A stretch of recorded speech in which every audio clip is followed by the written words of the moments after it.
What is up? Welcome back to the channel.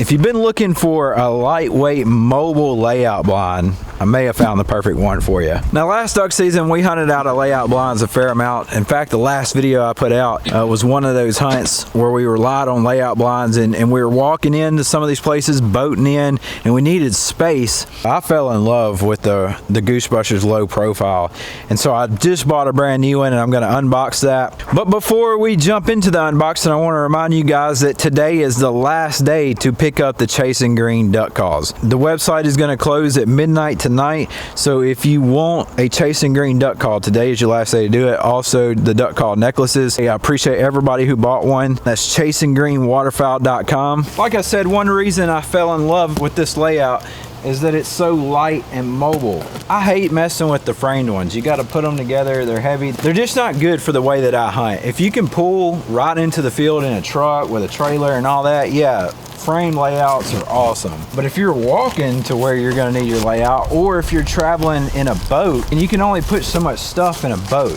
And these, I mean, you see how flat this folds down. Anytime you just need to be mobile, this is a fantastic option. What's also great about it is that they're pretty cheap. This was like $150, which in the duck hunting world these days, that's pretty solid. These are the backpack straps. That's what I love about this thing. I can go however far I need to with this. And this is how we were using it last year. And so what keeps it together, you got your backpack straps, and then on the side, you have these buckles.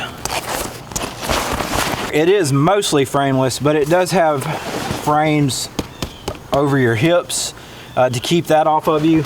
And it's also got a frame in the neck rest, and I'll show you how all that works. So you just take these two poles, take the back one and the front one, push the back one and pull the front ones. Once you get it kind of in place, put both hands on the back one and push a lot harder than you think you need to. And it'll just pop right in place. And then it's stable.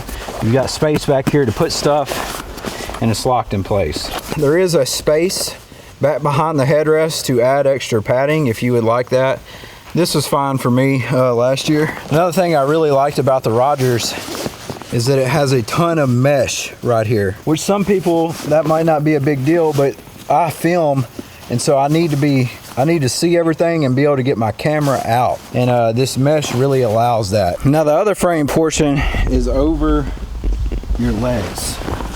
And that's to kind of keep this up off of you, which gives you all this gap right here, which is awesome. A lot of the lightweight layout blinds is like cover over you type stuff, blanket type stuff. This is an actual layout, and once you get brush in here, it even gives it more of a layout shape because all the brush going through the straps is holding it into a solid form. It by no means feels like you've got a blanket laying over you, you know, like some people do. And nothing against that, it's just I prefer to be in an actual layout. And this is kind of the best of both of those worlds. It's also extremely lightweight. The doors on this is awesome. No frames in the doors. See how flimsy that is? You do have flagging ports. It does not have a zipper bottom for clean out, but that's not the biggest deal in the world. To take it down, all we're gonna do is pop the bars back, get it flat, close the doors, and then this frame right here just kind of lays down on itself. And then you're gonna fold it in thirds. Pretty simple. And here's your straps. You can tighten or loosen these. If you still got brush on them, you can leave a fair amount of brush, but you know, obviously we try to take off as much as possible to make it light, and we usually brush it with whatever we have there. But you can extend these straps big time so it can be real fat. But you just fold it up and buckle it, and you're ready to take off. If you don't get the low profile, it's just gonna be another framed layout. So it's the LP that has the no frames in it, and they also serve it in a regular size and an extra large that's longer for the taller people. Here's a couple videos where we actually used these last duck season and had some really good hunts out of them. Thanks for watching, and Lord willing, I'll catch you next time right here on Chasing Green.